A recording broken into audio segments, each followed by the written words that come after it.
But 6 years after the US-led invasion and toppling of Saddam Hussein, the scars and ruins of war are still visible across the country.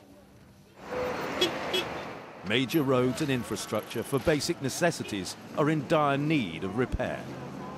The US administration of former President George Bush once predicted only $2 billion would be needed to rebuild Iraq after the 2003 invasion.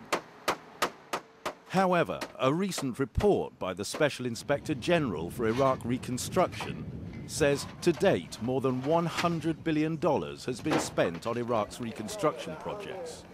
Some $50 billion were from US funds.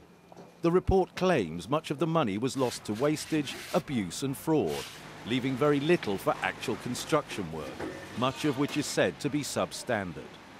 The report, entitled Hard Lessons, the Iraq Reconstruction Experience, finds the US government was neither prepared for nor able to respond to the ever-changing demands of stabilizing Iraq. In response, some critics blame corrupt Iraqi officials and the reluctance of the government to make full use of its resources to rebuild the country.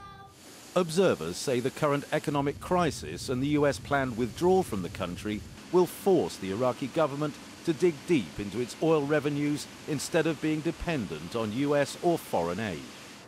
And with only 17 months remaining before the planned American troop pullout, reconstruction work of Iraq's basic infrastructure is running against the clock.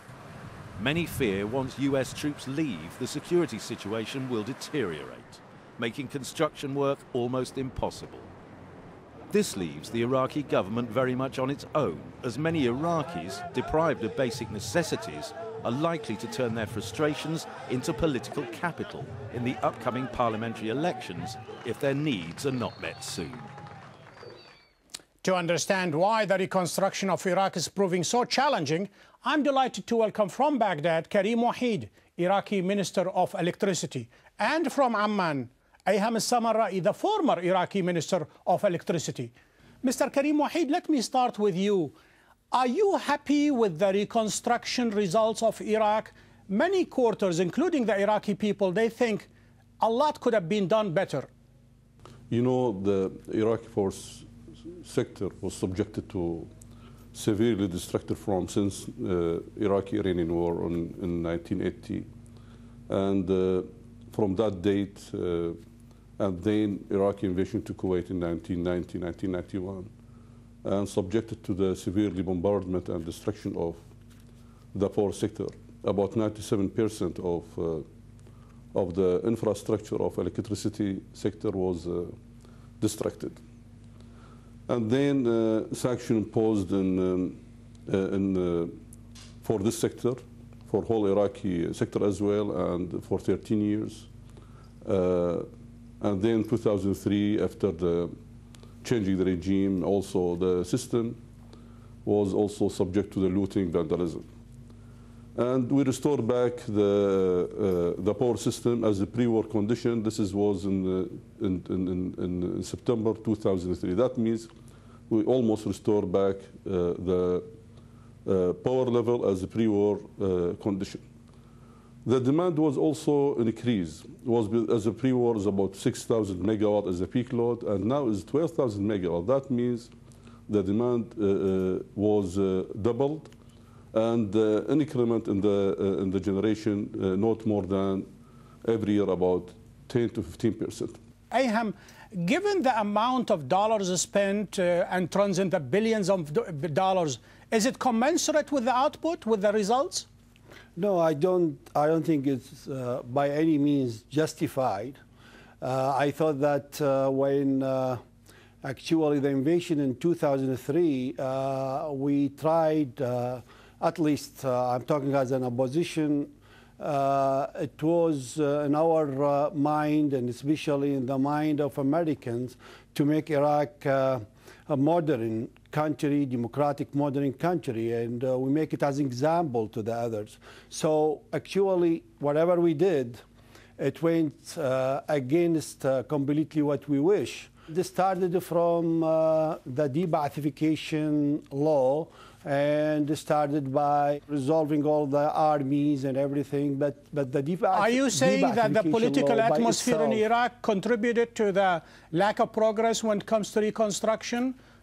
For sure, because I remember when I got the ministry in September 2003, they are sending all the Baathists home because the law.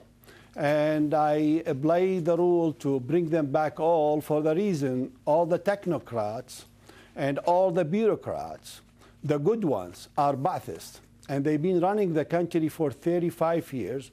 It was very massive. Let me get a response from Karim Wahid. To what extent that people who were not qualified to run ministries and departments, they were giving these jobs simply because they are political appointees, while the technocrats and the people who spent years and years knowing their trade and craft actually had to leave the country, and they're right now in Syria and Jordan?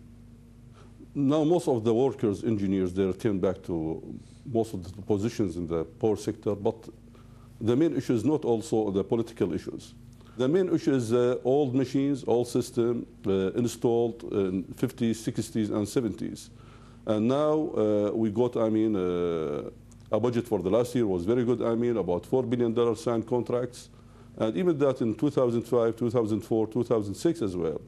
They didn't have enough allowance, enough budget to restore back. The problem is mainly technical problem. I'm not concerned that is a political problem.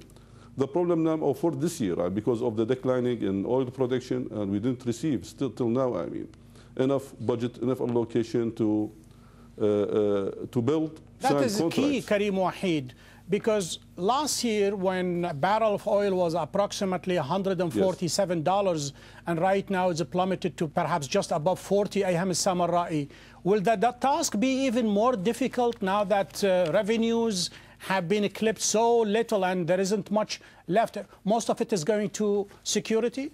If you see the numbers right now published by Iraqi government, you know that the employees of the Iraqi government jump from 1.2 to 0.8 millions. That means they added since 2005, after Alawi government, over 2005 until now, we added 1.4 million.